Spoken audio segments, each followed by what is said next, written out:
يا أيها الناس اتقوا ربكم الذي خلقكم من نفس واحدة وخلق منها زوجها وبث منهما رجالا كثيرا ونساء واتقوا الله الذي تساءلون به والأرحام إن الله كان عليكم رقيبا يا أيها الذين آمنوا اتقوا الله وقولوا قولا سديدا يصلح لكم أعمالكم ويغفر لكم ذنوبكم ومن يطع الله ورسوله فقد فاز فوزا عظيما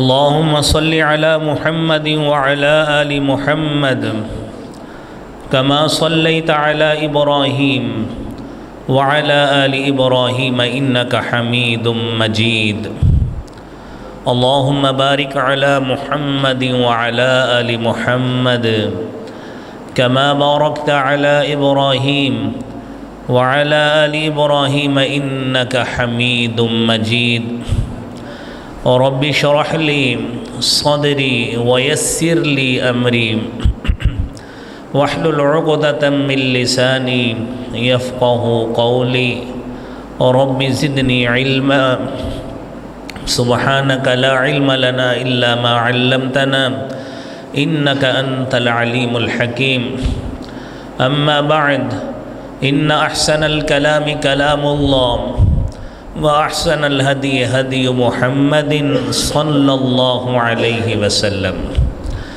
وشر الأمور محدثاتها وكل محدثة بدعة وكل بدعة ضلالة الضلالة في النار أعوذ بالله السميع العليم من الشيطان الرجيم بسم الله الرحمن الرحيم والله لا يحب المفسدين صدق الله العظيم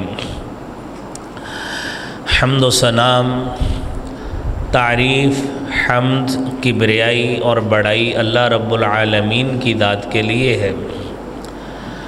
درود و سلام امام کائنات امام المرسلین شفیع المذنبین رحمت للعالمین جناب محمد الرسول اللہ صلی اللہ علیہ وآلہ وسلم کی ذات اقدس پر۔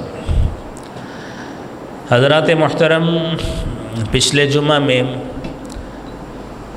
گفتگو ہوئی تھی ریاستی امن و امان کے حوالے سے کہ ایک ریاست میں، ایک علاقے میں، ایک ملک میں امن و امان کی کتنی اہمیت ہے، اور آج اسی گفتگو کو جاری رکھتے ہوئے انتشار اور فساد کی ممانعت کے حوالے سے گفتگو انشاءاللہ کریں گے۔ ہماری گفتگو میں سیدنا ابراہیم علیہ الصلاۃ کی وہ دعا شامل ہے۔ جب خانہ کعبہ کی تعمیر کی تو کہنے لگے رب اجعل ھذا البلد آمنا، اے اللہ رب العالمین اس گھر کو، اس شہر کو امن والا بنا دے، سکون والا بنا دے۔ یہاں کے لوگ، اس علاقے کے باسی، اس کے شہری اپنے آپ کو امن و امان میں محسوس کریں، راحت اور سکون میں محسوس کریں۔ ان کو کسی بھی انتشار، فتنہ، بے امنی، بدسکونی سے اللہ تعالیٰ محفوظ رکھنا۔ اور ساتھ دوسری دعا یہ کی وَارْزُقْ أَهْلَهُ مِنَ الثَّمَرَاتِ، اے اللہ ان کو پھلوں سے رزق عطا فرمانا۔ سیدنا ابراہیم علیہ السلام کی دعا اس بات کی شہادت دیتی ہے کہ کسی بھی ریاست کی اس وقت تک معیشت بہتر نہیں ہو سکتی، اس کے باسیوں کو، اس کے رہنے والوں کو، ان کو بہتر روزگار، امن اور سلامتی سے، سکون سے حاصل نہیں ہو سکتا جب تک اس ملک میں فتنہ کی اور انتشار کی کیفیت رہے گی۔ میرے محترم بھائیوں، مسلمانوں کے لیے ہمیشہ یہ ایک خطرناک سی کیفیت رہی ہے کہ مسلمانوں کی اقوام عالم میں تعداد تقریباً 20% ہے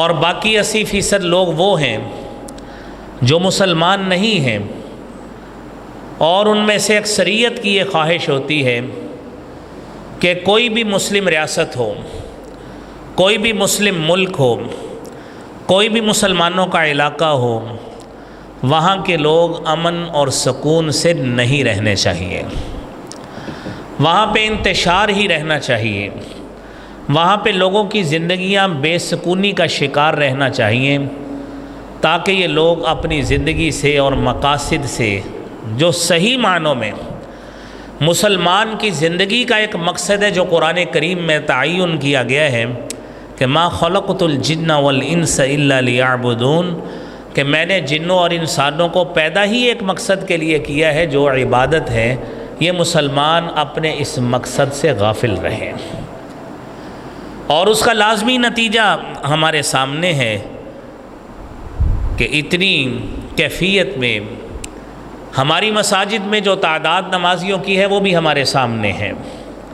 دین سے وابستگی رکھنے والے لوگ کتنے فیصد ہوتے ہیں ایک معاشرے میں، وہ تعداد بھی ہمارے سامنے ہے۔ لہذا مسلمانوں کے لیے اس وقت امن، سکون، اتحاد اور اتفاق انتہائی ضروری ہے۔ میرے محترم بھائیوں، مسلمانوں کے مبلغین، علماء، فضلاء اپنے اپنے طور پر دین کی طرف بلاتے ہیں تاکہ ہر مسلمان کی زندگی امن اور سکون میں رہے اور معاشرتی فتنہ اور انتشار سے محفوظ رہے، لیکن بدقسمتی وہاں پہ آتی ہے کہ جب یہی فتنہ اور انتشار یہیں سے جنم لیتا ہوا فرقہ واریت کی کبھی شکل اختیار کر لیتا ہے، کبھی یہ آئلی اور گھریلو جھگڑوں کی صورت اختیار کر لیتا ہے، کبھی یہ سیاسی جھگڑوں کی صورت اختیار کر لیتا ہے، اور کبھی یہ معاشی تفاوت اور دوڑ میں ان جھگڑوں کی صورت اختیار کر لیتا ہے جس کا لامحالہ نتیجہ میرے بھائیوں فساد اور فساد میں نکلتا ہے۔ قرآن کریم میں اللہ رب العالمین نے ہمیں واضح طور پہ حکم دیا ہے کہ لا تعثوا فی الارض مفسدین، کہ زمین میں فساد پھیلاتے ہوئے مت پھرنا، فساد نہیں کرنا زمین میں، بلکہ سورہ مائدہ کی آیت میں تو بڑے پیارے انداز سے ہمیں سمجھایا گیا، انما جزاء الذین یحاربون اللہ ورسولہ ویسعون فی الارض فسادا ان یقتلوا او یصلبوا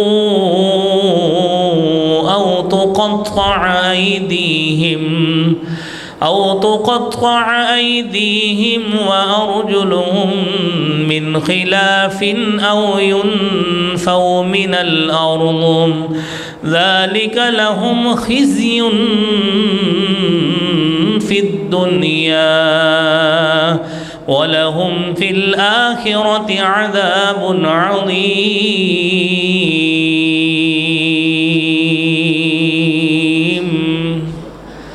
جو زمین میں محاربہ کرتے ہیں، زمین میں فساد کی کوشش کرتے ہیں، لوگوں کی زندگیوں کو داؤ پہ لگاتے ہیں، ریاست کا امن اور سکون کو تباہ کر کے انتشار پہ لگاتے ہیں، اور لوگوں کی زندگی اس طرح ہوتی ہے جس طرح ہتھیلی پہ رکھی جان ہے، جب چاہو اس کی جان لے جاؤ، اس کی جان اتنی سستی پڑتی ہوتی ہے۔ آپ روزانہ اخبارات میں پڑھتے ہیں، اپنے میڈیا چینلز کے ذریعے چیزیں سنتے ہیں کہ فلاں علاقے میں چند روپوں کی خاطر اس نے اتنے لوگوں کو قتل کر دیا، فلاں علاقے میں لین دین جائیداد کے معاملے میں اتنے لوگوں کو قتل کر دیا گیا۔ یہ تمام میرے بھائیوں فساد کی وہ قسمیں ہیں، انتشار کی وہ قسمیں ہیں جو ریاست کا امن اور سکون تباہ کرنے کے لیے ایک ایک مثال ایک ایک علاقے میں پائی جاتی ہے۔ اور پھر اس کے بعد ہم قرآن کریم میں میرے بھائیوں اگر اس کو سٹڈی کریں، مطالعہ کریں، تو دنیا میں جتنے بھی ہمیں ایسے لوگ ملیں گے، یہ بسا جگہ پہ پنچایتیں اس طرح کی لگتی ہیں کہ آپ ان کے لوگوں کو اٹھا لیں، اتنے لوگوں کو قید کر دیں، یہ کر دیں، ان کے بچوں کے ساتھ یہ سلوک کر دیں۔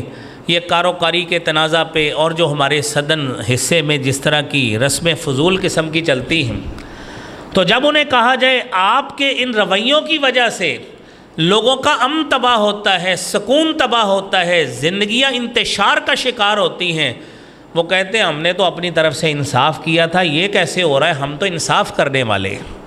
تو قرآن کریم کی وہ آیت سامنے آتی ہے، وَإِذَا قِيلَ لَهُمْ لَا تُفْسِدُوا فِي الْأَرْضِ قَالُوا إِنَّمَا نَحْنُ مُصْلِحُونَ أَلَا إِنَّهُمْ هُمُ الْمُفْسِدُونَ فِي الْأَرْضِ وَلَكِنْ لَا يَشْعُرُونَ۔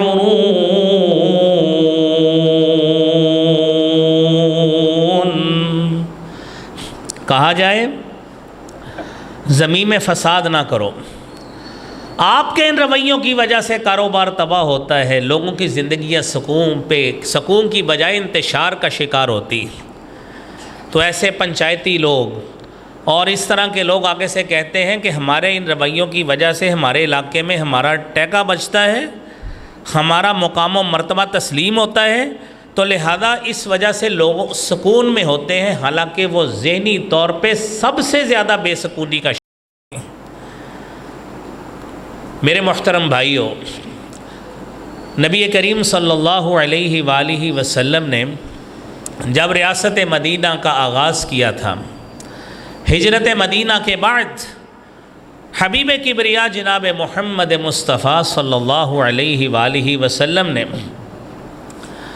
آپ نے سب سے پہلے آ کے مدینہ منورہ میں یہودیوں کے ساتھ معاہدہ کیا، جسے میثاق مدینہ کہا جاتا ہے، اور اس کا بنیادی مقصد یہ تھا کہ شاید اس کی ظاہری چیزیں مسلمانوں کے ظاہری اعتبار سے کچھ خلاف ہی پڑتی ہوں، لیکن آپ نے ریاست کے اور مسلمانوں کے وسیع تر مفاد میں یہ کام اس لیے کیا تھا کہ لوگ انتشار سے بچے، وہاں پہ امن قائم ہو سکے، لوگوں کا جان مال اور عزت کا تحفظ ہو سکے۔ اور میرے بھائیوں، آپ صلی اللہ علیہ وآلہ وسلم نے ہمارے لیے جو بات فرمائی، وہ فرمایا ہر اس بات کا خاتمہ کیا جس سے معاشرے میں انتشار پیدا ہوتا ہے، جس سے معاشرے میں انفرادی اعتبار سے یا اجتماعی اعتبار سے بے سکونی ہوتی ہے۔ قرآن کریم میں اللہ رب العالمین نے ان برائیوں کا بھی تذکرہ کیا جو یہودیوں سے آتی آتی ہمارے مسلمانوں تک آ گئی، ان کا بھی تذکرہ کیا۔ اور نبی صلی اللہ علیہ وسلم نے ایک حدیث میں صحیح بخاری اور مسلم کی، اس میں 4 باتیں بتائیں۔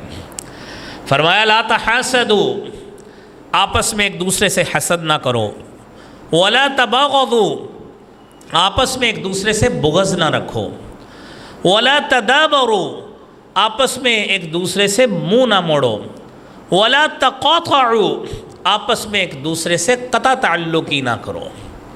یہ میرے بھائیوں چاروں وہ باتیں ہیں، خاندان میں، 2 بھائیوں میں، 2 عزیزوں میں، 2 کاروباری لوگوں میں، 2 دکانداروں میں حسد اور بغض کی بیماری آ جائے، میرے محترم بھائیوں سارا دن وہ ٹینشن پریشانی کا شکار رہتے ہیں، کبھی سکون سے نہ وہ عبادت کر سکیں گے، نہ گھر کے امور انجام دے سکیں گے۔ کسی سے حسد کر لیا جائے، بغض رکھ لیا جائے، قطع تعلقی کر لی جائے، کسی سے منہ موڑ لیا جائے، یہ وہ باتیں ہیں میرے محترم بھائیوں، سارا دن بندہ انتشار کا ذہنی اعتبار سے تناؤ کا شکار رہے گا، میں یہ کیا کر بیٹھا ہوں، یا اپنے اس بھائی کے لیے، اپنے اس عزیز کے لیے ایسے جذبات رکھے گا کہ اس کے پاس فلان نعمت ہے، وہ اس سے چھن جائے، ختم ہو جائے، سارا دن اپنی سوچ کو اس میں لگائی رکھے گا۔ یہ کم انتشار ہے کہ آپ کو اپنی نیکیاں بڑھانے کی بجائے حسد کرتے کرتے اس کی نیکیاں بڑھائی جا رہے ہیں۔ قرآن کریم میں اللہ رب العالمین نے یہ بیماری یہودیوں عیسائیوں کی بیان کی۔ ام یحسدون الناس علی ما آتاهم الله من فضله فقد آتينا آل إبراهيم الكتاب والحكمة وآتيناهم ملكا عظيما۔ یہودی عیسائی آپ صلی اللہ علیہ وسلم سے، مسلمانوں سے کس بات کا حسد رکھتے تھے؟ اس بات کا کہ آپ کو نبوت کیوں مل گئی، آخری نبوت آپ کے کھاتے میں کیوں آ گئی، یہ تو ہمارے پاس آنی چاہیے تھی۔ اس حسد نے ان کو رسالت مآب صلی اللہ علیہ وآلہ وسلم کی نبوت کو تسلیم کرنے سے روکے رکھا، اور یہی حسد ٹھہرا، یہی بغض ٹھہرا، اور اس بغض نے یہاں تک پہنچا دیا کہ نبی کریم صلی اللہ علیہ وسلم کے مدنی زندگی کے آخر میں ان کی یہ کوشش رہی کہ نبی کریم صلی اللہ علیہ وسلم کو کسی سازش کے ذریعے نعوذ باللہ قتل ہی کر دیا جائے۔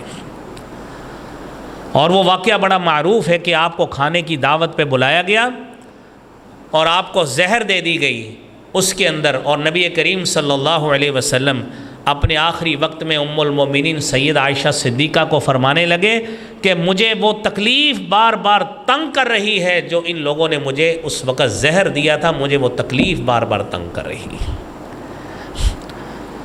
یہ جب میرے بھائیوں یہ باتیں آتی ہیں، انتشار کا شکار انسان کا ذہن بھی رہتا ہے، دماغ رہتا ہے، دل رہتا ہے، ہر چیز اس کا انتشار کا شکار رہتی، اس کی زندگی سکون میں نہیں آ سکتی۔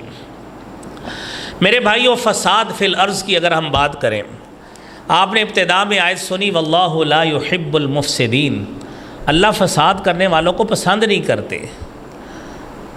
جب ذہنی سکون تباہ ہوتا ہے، خاندانی سکون تباہ ہوتا ہے، آپ کسی محلے کا، کسی کالونی میں ایسے لوگ آ جائیں جو لوگوں کا سکون تباہ کرنے والے ہوں، ان کا جینا اجیرن کر کے رکھ دیں، میرے بھائیوں ان کی زندگی بیچاروں کی کیسے گزرے گی؟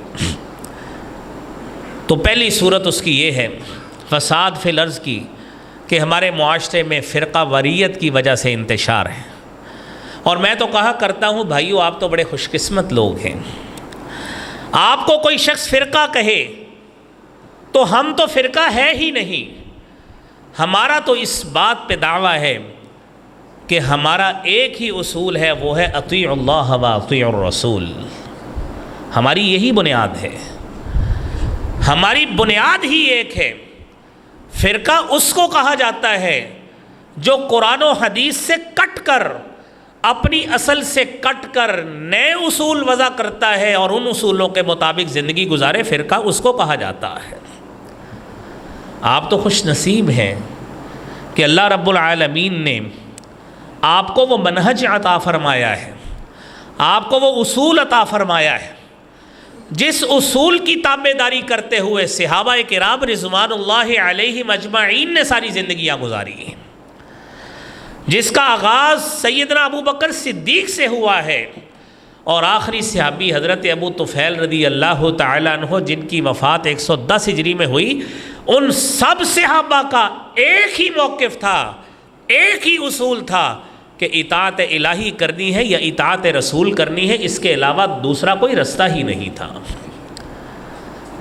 تو لہذا فرقہ واریت کا وہ شکار ہوگا جو اس قرآن کو پیچھے چھوڑے گا، جو اس حدیث مصطفیٰ کو پیچھے چھوڑے گا، جو اپنے والدین کی، اپنے اکابرین کی، اپنے پیر کی، اپنے مرشد کی، اپنے امام کی بات کو نبی کریم صلی اللہ علیہ وسلم کے مقابلے میں ترجیح دے گا، فرقہ واریت کا پجاری وہ شخص ہوگا، آپ نہیں ہوں گے۔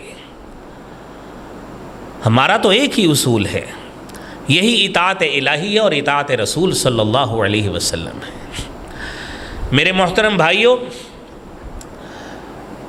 نبی کریم صلی اللہ علیہ وآلہ وسلم نے فرمایا ایاکم والغلو فی الدین انما اہلک من کان قبلکم، اپنے آپ کو دین میں غلو کرنے سے بچاؤ، کسی بات میں اتنا حد سے آگے نکل جانا، اتنا حد سے آگے نکل جانا، حقیقت پسندی کو بھلا کے اصل اصولوں کو بلا کے اپنی مرضی تائیں آگے نکل جانا، اصولوں کو چھوڑ دینا۔ فرمایا تم سے پہلے لوگ اسی چیز نے ان کو ہلاک کیا ہے۔ لوگوں کو بتایا گیا روحانیت اختیار کرو، انہوں نے اپنی ساری عبادات ترک کر کے جنگلات کی راہ لے لی، اور قرآن کریم نے اس کو کیا کہا؟ وَرَهْبَانِيَّةً ابْتَدَعُوهَا مَا كَتَبْنَاهَا عَلَيْهِمْ إِلَّا ابْتِغَاءَ رِضْوَانِ اللَّهِ۔ رہبانیت، ترک دنیا کی ضرورتیں۔ میرے بھائیوں، یہ کیسا غلو ہوتا ہے، اس کی مثال صحابہ کرام سے بھی آپ کو مل جائے گی، سمجھنے کی کوشش کیجئے۔ صحیح بخاری کی حدیث ہے، 3 صحابہ کرام نبی کریم صلی اللہ علیہ وسلم کے گھر آئے آپ کے روزمرہ کے حالات کو جاننے کے لیے۔ تو بتایا گیا کہ آپ کے روزمرہ کے ایام اس طرح گزرتے ہیں۔ ایک شخص کہتا ہے کہ آج کے بعد میں ساری زندگی ہر رات کا قیام کروں گا، سوؤں گا نہیں۔ دوسرا شخص کہتا ہے کہ آج کے بعد میں جتنی بھی زندگی کے ایام گزریں گے ہر دن روزہ رکھوں گا، کبھی چھوڑوں گا نہیں۔ اور تیسرا کہتا ہے کہ میں شادی نہیں کراؤں گا ساری زندگی، کیونکہ شادی ہوگی، اولاد ہوگی، عبادت میں خلل آئے گا۔ آپ صلی اللہ علیہ وسلم باہر نکلے، حدیث میں آتا ہے ابھی آپ کے کندھوں پہ چادر سیدھی نہیں تھی، آپ سیدھی کرتے کرتے باہر آ گئے۔ فرمایا انتم الذین تقولون کذا وکذا، تم لوگوں نے یہ باتیں کہی ہیں؟ کہنے لگے جی ہاں۔ فرمایا انی اتقاکم للہ واخشاکم للہ، میں تم میں سے سب سے زیادہ متقی آدمی ہوں، سب سے زیادہ اللہ سے ڈرنے والا ہوں۔ یاد رکھنا انما اصوم و افطر، میں روزے رکھتا بھی ہوں، روزے چھوڑتا بھی ہوں، میں رات کا قیام بھی کرتا ہوں، رات کو سوتا بھی ہوں، اور میری اتنی ازواج مطہرات ہیں، میں ان کے حقوق بھی ادا کرتا ہوں۔ من رغب عن سنتی فلیس منی، جس نے میری سنت سے بے رغبتی کی وہ مجھ سے نہیں ہے۔ یہ غلو کی کیفیت نبی کریم صلی اللہ علیہ وسلم نے اپنے صحابہ کو بھی اجازت نہیں دی۔ لہذا جب کسی کام میں اس طرح پڑیں گے، سنت کو چھوڑیں گے میرے بھائیوں، اور اصل اصول کو چھوڑیں گے، تو پھر فرقہ واریت کے ہی شکار ہوں گے۔ قرآن کریم نے اسی لیے اس کا علاج اس طرح کیا ہے، وَاعْتَصِمُوا بِحَبْلِ اللَّهِ جَمِيعًا وَلَا تَفَرَّقُوا وَاذْكُرُوا نِعْمَةَ اللَّهِ عَلَيْكُمْ إِذْ كُنْتُمْ أَعْدَاءً فَأَلَّفَ بَيْنَ قُلُوبِكُمْ فَأَصْبَحْتُمْ بِنِعْمَتِهِ إِخْوَانًا۔ اللہ کی رسی کو حبل اللہ الممدود، الدر المنصور میں علامہ سیوطی رحمۃ اللہ علیہ فرماتے ہیں کہ حبل اللہ الممدود، اللہ کی رسی وہ ممدود، وہ لٹکی ہوئی، وہ اللہ کا دین ہے، اس کے ساتھ تمسک کر لو، فرقہ واریت میں نہیں پڑو گے۔ اور اگلی آیت میں فرمایا تمہاری کیفیت یہ تھی، تم تو ایک دوسرے کے دشمن تھے، اللہ نے تمہیں بھائی بھائی بنا دیا، دین اسلام کی وجہ سے تم اس رشتے میں پروئے گئے، اور تم ان لوگوں کی طرح مت بنو۔ وَلَا تَكُونُوا كَالَّذِينَ تَفَرَّقُوا وَاخْتَلَفُوا مِن بَعْدِ مَا جَاءَهُمُ الْبَيِّنَاتُ وَأُولَئِكَ لَهُمْ عَذَابٌ عَظِيمٌ۔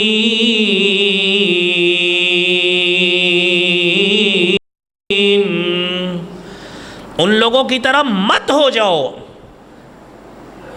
جن لوگوں نے اپنے آپ کو تفرقے میں ڈالا۔ واضح شریعت آئی، شریعت آنے کے باوجود اختلاف میں پڑ گئے، تورات کو بھی پس پش ڈال دیا، انجیل کو بھی پس پش ڈال دیا۔ اسی لیے رسول اکرم صلی اللہ علیہ وسلم نے فرمایا کہ میری امت، اس سے پہلے جو امتیں یہودیوں کے 71 فرقے ہوئے، عیسائیوں کے 72 فرقے ہوئے اور میری امت کے 73 فرقے ہوں گے۔ صحابہ نے پوچھا اللہ کے رسول حق پہ کون ہے؟ فرمایا ما انا علیہ و اصحابی، جس پہ میں محمد صلی اللہ علیہ وسلم اور میرے صحابہ رضوان اللہ علیہم اجمعین ہیں۔ یہ ہے اصل۔ اب اس اصل سے جو کٹ کر علیحدہ ہوگا وہ فرقہ ہوگا، جو اس اصل کے دعوے دار ہیں، اس علم کو تھامنے والے ہیں، وہ فرقے نہیں ہوتے، وہ اصل ہوا کرتا ہے۔ میرے بھائیوں، دوسری بات جو فساد فی الارض کی کیفیت ہے وہ ہے عصبیت کا شکار ہونا۔ اور عصبیت کیا ہے؟ عصبیت یہ ہوتی ہے کہ کوئی شخص اپنی برادری، اپنی ذات، اپنا قبیلہ، اپنی علاقائی وابستگی، اپنی سیاسی پارٹی، اپنا مذہبی گروہ، کوئی بھی جتھا، وہ اس سے کبھی بھی ہٹے بھی نہ، اور اس کے علاوہ کسی کو نہ حق پہ سمجھے نہ کسی کو صحیح سمجھے، صرف اپنے آپ کو ہی حق پہ، اپنی برادری، قبیلہ اور جو اپنے اصول وضع کیے صرف انہی کو صحیح سمجھے۔ اور یہ عصبیت یہ آپ کو مختلف برادریوں میں بھی نظر آئے گی کہ اپنے آپ کو برتر سمجھنا اور دوسروں کو ہیچ اور کم تر سمجھنا۔ مجھے یاد ہے کہ ہم ایک ادارے میں پڑھا کرتے تھے، تو وہاں پہ ایک استاد محترم پوچھتے ہیں کہ ایک شخص بچہ لیٹ آیا، اس کو پوچھتے ہیں کہ آپ کس علاقے سے تعلق رکھتے ہیں؟ وہ کہتا ہے جی میں کمالیہ کے علاقے سے تعلق رکھتا ہوں۔ کہتے کمالیہ کہاں سے؟ وہ کہتا ہے جی راوی کا کنارہ ہے نا، ہم وہاں پہ گاؤں ہیں۔ کہتے وہاں پہ تو سارے چور رہتے ہیں۔ اب یہ وہ مت ہے، ایک تصور قائم کر لیا کہ وہاں پہ سارے چور رہتے ہیں۔ نعوذ باللہ، وہاں پہ مساجد نہیں ہے، وہاں پہ اللہ کے نیک لوگ نہیں رہتے۔ اگر آپ کو کسی نے لوٹ لیا ہے یا آپ کی جیب کاٹی گئی یا کوئی چیز چوری ہو گئی، ایک مخصوص شخص تو مورد الزام ٹھہرایا جا سکتا ہے، اسے بنا پہ سارا علاقہ کس طرح چور ہو سکتا ہے؟ اور بدقسمتی سے یہی عصبیت آج سیاسی گروپوں میں آئی ہوئی ہے، سیاسی جتھوں میں آئی ہوئی ہے اور سیاسی جماعتوں میں آئی ہوئی ہے، اور یہی وہ عصبیت ہے۔ نبی کریم صلی اللہ علیہ وآلہ وسلم نے فرمایا لیس منا، وہ شخص ہم میں سے نہیں، من دعا الی عصبیت، جس نے عصبیت کی طرف دعوت دی، ولیس منا من قاتل علی عصبیت، وہ بھی شخص ہم میں سے نہیں جس نے عصبیت بھی بنا پہ کسی کو قتل کر دیا کہ جو میرے گروپ کا حامی ہے وہ تو ایماندار ہے اور جنتی پکا ہے، جو میرے علاوہ ہے وہ سارے کافر بھی ہیں، چور بھی ہیں، ڈاکو بھی ہیں، وہ سارے کو قتل کر دو، ان کو دنیا میں جینے کا حق نہیں ہے۔ میرے نبی فرماتے ہیں لیس منا، ایسی سوچ رکھنے والے کا تعلق ہمارے مسلمانوں کے ساتھ نہیں ہو سکتا۔ اور آپ نے یہ بھی فرمایا لیس منا، وہ بھی شخص ہم میں سے نہیں ہے، من مات علی عصبیت، جو اسی عصبیت کے بنا پہ جس کی جان چلی گئی اور اسی عصبیت کا وہ قائل اور اسی کا پرچار لیے اور اسی کا ہی علم لیے وہ دنیا میں پھیلاتا پھرے، اس کی جان بھی چلی جائے، وہ شخص بھی، اس کا بھی ہم سے کوئی تعلق نہیں ہے۔ میرے محترم بھائیوں، سیدنا عمر فاروق رضی اللہ تعالی عنہ نے، مصر کے گورنر حضرت عمر بن عاص صحابی رسول ہیں، بچے کا مسئلہ بنا، کسی کے ساتھ دوڑ لگائی اور اس نے اس سے زیادتی کر دی۔ فاتح مصر کے بیٹے نے سیدنا عمر فاروق رضی اللہ تعالی عنہ نے کورٹ میں بلا لیا اور پوچھا، کوئی دھیان نہیں کیا کہ یہ اللہ کے نبی کا صحابی ہے، یہ صحابی کا بیٹا ہے، یہ پورے مصر کا حکمران ہے، یہ اس کا بیٹا ہے۔ کہنے لگے لوگوں کی ماؤں نے تو انہیں آزاد جنا ہے، تو نے ان کو کب سے غلام سمجھنا شروع کر دیا ہے۔ اس عصبیت کی گنجائش میرے بھائیوں نہ اللہ کے نبی نے دی ہے، نہ اللہ کے نبی کے خلفاء نے دی ہے۔ اور نبی کریم صلی اللہ علیہ وآلہ وسلم نے، مسئلہ یہ ہے، یہ اتنی بدترین بیماری ہے، اتنی بدترین بیماری ہے کہ آپ صلی اللہ علیہ وسلم نے اس کی مثال دی۔ صحیح سنن ابی داود کی 3121 نمبر حدیث ہے، آپ نے فرمایا من نصر قومہ علی غیر الحق، جس نے اپنی قوم کی ناحق طور پہ مدد کی. میں آپ کی مدد کر رہا ہوں کس بنا پہ؟ صرف اس بنا پہ میری آپ کی برادری ہے. مجھے پتہ ہے آپ غلط ہیں.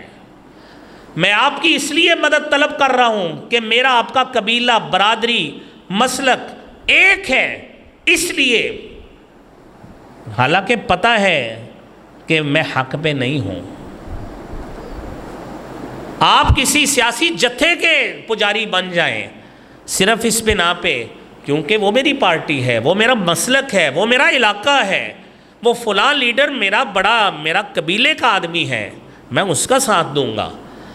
یہ میرے بھائیوں، یہ سوچ وہ سوچ ہے جو عصبیت کی طرف دعوت دیتی ہے.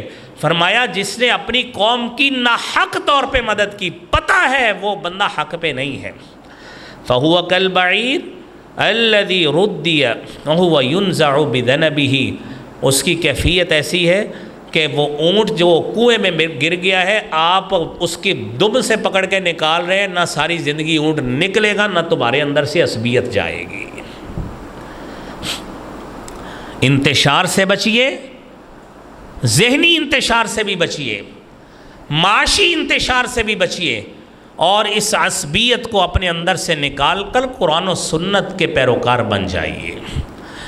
میرے بھائیوں، نبی کریم صلی اللہ علیہ وآلہ وسلم نے ہمیں یہ جب عصبیت کے حوالے سے بتایا تو واقعات تو کئی ذہن میں آتے ہیں کہ صحابی رسول نے ایک مرتبہ ایسے کیا کہ اس نے اپنے قبیلے والوں کو بلا لیا، تو رسول اللہ صلی اللہ علیہ وآلہ وسلم نے اس سے مخاطب ہو کے کہا کہ تم لوگوں کو اللہ نے قرآن دے دیا، ہدایت دے دی، مجھ محمد کا پیروکار بنا دیا. حیرانگی کی بات ہے یہ عصبیت، یہ جاہلی عصبیت تم میں سے ابھی تک کیوں نہیں نکل رہی؟ کہ آپ سے کوئی زیادتی ہو تو فوری طور پہ آپ اپنی برادری کو، قبیلے کو بلا لے کے آئیں، جی یہ کر دیں وہ کر دیں، ان سب کو پکڑ کے آگ لگا دیں. میرے محترم بھائیوں، رسالت مآب صلی اللہ علیہ وآلہ وسلم کی تعلیمات کی روشنی میں تیسری جو فساد کی کیفیت ہے وہ خاندانی انتشار ہوتا ہے. اور میرے بھائیوں، خاندانی انتشار کیسے ہوتا ہے؟ جب بندہ اپنے والدین کو دھتکار دیتا ہے، جب بندہ اپنے والدین کو بھی دھتکارے، چاہے باپ ہو چاہے ماں ہو، حالانکہ دونوں اعتبار سے شریعت کی تعلیم سن لیں.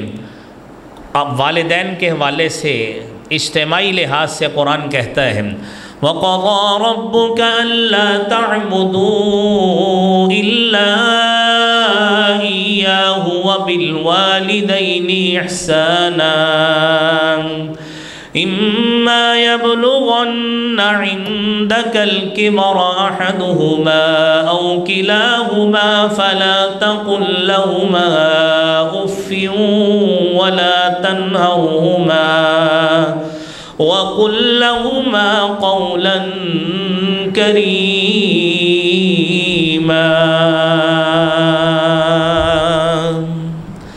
ہر لحاظ سے قول کریم کی ہمیں تبلیغ کی گئی. اور حدیث طیبہ میں آتا ہے، رسالت مآب صلی اللہ علیہ وسلم نے فرمایا ان اللہ حرم علیکم عقوق الامہات. اللہ رب العالمین نے تمہارے اوپر ماؤں کی نافرمانی کو حرام قرار دے دیا ہے. میرے بھائیوں، جب ماؤں کی نافرمانی کو حرام قرار دے دیا، دونوں کی طرف قول کریم کی ہمیں تبلیغ کر دی، اور ساتھ یہ بھی منع کر دیا لا تقتلوا اولادکم خشیۃ املاق، بھوک اور افلاس کے ڈر سے والدین کو قتل، اولاد کو قتل نہ کرو. میرے بھائیوں، یہ مضبوط خاندانی نظام ہے جس کی تبلیغ ہمیں دین اسلام کر رہا ہے. اور رسول اللہ صلی اللہ علیہ وآلہ وسلم اپنے خطبہ مسنونہ میں سورہ نساء کی پہلی آیت ضرور پڑھا کرتے تھے، جس میں خاص طور پہ یہ بتایا گیا اتقوا ربکم الذی خلقکم من نفس واحدہ، کہ ڈر جاؤ اپنے اس رب سے جس نے تمہیں ایک جان سے پیدا کیا ہے. وَخَلَقَ مِنْهَا زَوْجَهَا، اس سے اس کی زوجہ کو پیدا کیا، اور پھر ان دونوں سے اللہ رب العالمین نے کثیر تعداد میں مرد و خواتین کو پھیلا دیا. میرے بھائیوں، یہاں پہ انتشار اس وقت آتا ہے جب بندہ اپنے والدین کو دھتکارتا ہے، ماں کے ساتھ حسن سلوک کی بجائے بد سلوکی کرتا ہے، اور جو اس کے حقوق ہیں اس کی ادائیگی نہیں کرتا، یہاں پہ وہ بدقسمتی سے وہ انتشار کا خود بھی شکار ہوتا ہے، آگے اپنی اولاد کو بھی کرتا ہے۔ آج تک کوئی دنیا میں آپ ایسا شخص نہیں دیکھیں گے کہ جس نے اپنے والدین کو دھتکارا ہو، اپنے والدین کی عزت اور تکریم نہ کی ہو، اور وہ شخص بڑا آسانی سے خوش البالی سے زندگی گزار رہا ہو۔ ایسا آپ کو کوئی دنیا میں انشاءاللہ کوئی شخص نہیں ملے گا۔ خوش نصیب وہی شخص ہوگا جس نے اپنی والدین کی خدمت کی ہوگی، اپنے والدین کے لیے وہ خود صدقہ جاریہ بنا ہوگا۔ زندگی میں اگر سکون نظر آئے گا تو اسی کی زندگی میں آپ کو نظر آئے گا، اور مالی لحاظ سے ہو، اور انفرادی لحاظ سے ہو، خاندانی لحاظ سے ہو، اگر امن اور سکون کی کیفیت دیکھیں گے تو اسی خاندان میں دیکھیں گے جس نے خود اپنے بڑوں کی عزت اور تکریم کی ہوگی۔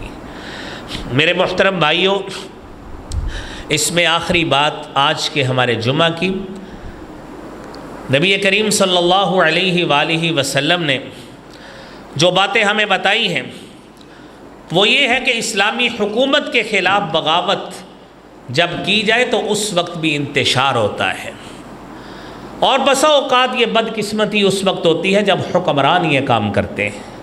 قرآن کریم میں فرعون کا تذکرہ موجود ہے، ان فرعون علا فی الارض وجعل اہلها شیعا یستضعف طائفة منهم یذبح ابناءهم وَيَسْتَحْيِي نِسَاءَهُمْ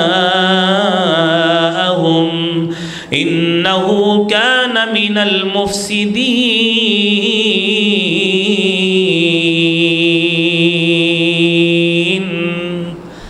فرعون کو بادشاہت ملی، لوگوں پہ چڑھائی کر کے رکھ دی اس نے، بچوں کو ذبح کرنے لگ گیا، بچیوں کو چھوڑنے لگ گیا، تو کیا اس کی حکومت بچ گئی؟ نہیں بچ سکی۔ جو اللہ رب العالمین نے تقدیر میں لکھا ہے وہ ہو کے رہا۔ اور پھر دوسرا واقعہ دیکھیے، اللہ تعالیٰ نے بنی اسرائیل کو فرعون کے جبر سے نجات دلا دی، پھر کہا کہ ادخلوا الارض المقدسۃ التی کتب اللہ لکم، جاؤ اس وادی مقدس کو حاصل کرو جو تمہارا اصل مقدر اور مسکن ہے۔ تو وہ کیا کہنے لگے؟ فَاذْهَبْ أَنْتَ وَرَبُّكَ فَقَاتِلَا إِنَّا هَاهُنَا قَاعِدُونَ۔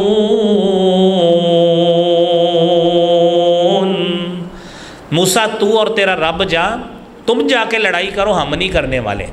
فساد فی الارض کو ختم کرنے کے لیے، انتشار کی کیفیت کو ختم کرنے کے لیے اللہ نے اپنے نبی کے ذریعے جہاد فرض کیا، ساری قوم بھاگ گئی۔ نتیجہ کیا نکلا؟ قرآن کہتا ہے یتیہون فی الارض، 40 سال تک وادی تیہ میں یہ سرگرداں پھرتے رہے، ان کو کوئی منزل نہیں مل سکی۔ میرے بھائیوں، وجہ کیا بنی؟ منزل اس وقت گم گئی جب اللہ کے نبی کی حکم عدولی کی ہے، منزل اس وقت دور ہو گئی، وادی تیہ میں سرگرداں اس لیے پھرے کیونکہ اللہ کے نبی کی بات کو ماننے سے انکار کر دیا۔ آپ تصور کریں کہ ہم من حیث القوم اللہ کی نافرمانی کریں، اللہ کے نبی کی نافرمانی کریں تو ہماری زندگی میں کیسے سکون آ سکتا ہے؟ ہماری زندگی کیسے امن اور سلامتی کا باعث رہے گی؟ ہم خود سود کو سینے سے لگائیں، ہم خود رشوت ستانی کا بازار گرم کریں، بددیانتی اور ہر لحاظ سے بے ایمانی کی کیفیت ہمارے اکثر افراد میں پائی جائے تو کیسے ہو سکتا ہے کہ ہماری ریاست میں امن اور سکون رہے؟ میرے بھائیوں، اس کے لیے اپنی اصلاح کی ضرورت ہے۔ اور آخری بات یہ ہے، میرے نبی کریم صلی اللہ علیہ وآلہ وسلم نے فرمایا، آپ نے صحابہ کو کہا ایاکم الجلوس بالطرقات، ریاست کے بھی کچھ حق ہوتے ہیں کہ راستے میں بیٹھنے سے بچو، لوگوں کو چلنے میں دشواری ہوتی، راہ گیر کو دشواری ہوتی۔ انہوں نے کہا اللہ کے رسول صلی اللہ علیہ وسلم ہمارے پاس تو الگ بیٹھنے کی کوئی جگہ نہیں ہے، کیونکہ وہاں پہ گیسٹ روم، سیپریٹ رومز نہیں ہوتے تھے۔ فرمایا اما اذا ابیتم فاعتوا الطریق حقا، اگر واقعتاً یہ کام ہے تو راستے کا حق ادا کرو۔ حق پہلا بتایا غض البصر وکف الاذی، سب سے پہلے اپنی نگاہوں کو نیچا رکھو۔ دوسرا حق تکلیف دہ چیز کو دور کرو، راستوں کو بند کرنا اور عوام الناس کے لیے مشکل پیدا کرنا، یہ میرے بھائیوں امت محمدیہ کا شیوا نہیں ہے۔ اس طرح ہر شخص انتشار کا شکار ہوتا ہے، پریشانی کا شکار ہوتا ہے۔ میرے محترم بھائیوں، جو باتیں آپ نے سنی ہیں، جو سماعت فرمائی ہیں، انتشار سے بچنے کا، ذہنی پریشانی سے بچنے کا واحد رستہ یہ ہے، یہی تعلیمات ہیں جو آپ نے سماعت فرمائی ہیں، اس کے مطابق اپنے آپ کو کیجئے۔ فرقہ پرستی سے بھی دور رہیں گے، جماعتی عصبیتوں سے بھی دور رہیں گے، مذہبی جماعتوں کی عصبیت سے بھی دور رہیں گے، فرقہ پرستی سے دور، سیاسی جماعتوں کی عصبیت سے دور رہیں گے۔ یہی زندگی کامیابی والی زندگی ہے۔ اللہ کریم ہم سب کے اندر یہ کامرانی کا جذبہ پیدا فرمائے اور ہماری ریاست کو امن اور امان کا گہوارہ بنائے۔ وآخر دعوانا الحمدللہ رب العالمین۔